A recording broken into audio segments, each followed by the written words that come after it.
qui me touche énormément ici, c'est de voir les gens qui ont faim.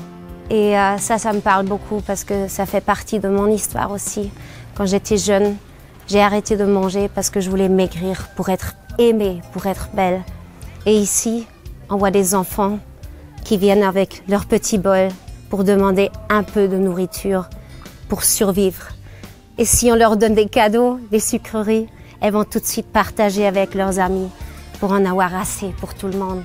Et ça me touche parce que chez nous en Europe, il y a des filles qui meurent de faim parce qu'elles arrêtent de manger. Et ici, des enfants qui feront tout pour partager, pour avoir assez pour tout le monde.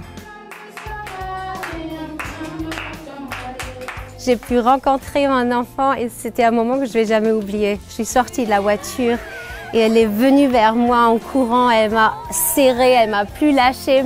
Elle voulait plus me lâcher et ça m'a montré que c'est plus de soutenir un enfant une fois par mois. C'est vraiment une relation. Et elle m'a dit qu'elle prie pour moi. Moi, je prie pour mon enfant. Et c'est le plus dans cette relation. Avoir la compassion. Si j'étais malade, pour avoir argent d'ordonnance, on ne pouvait pas avoir. Mais comme je suis dans la compassion, on m'aide dans tout. Si j'étais malade, je peux avoir maintenant argent d'ordonnance et on m'aide dans les frais de scolarité de l'école.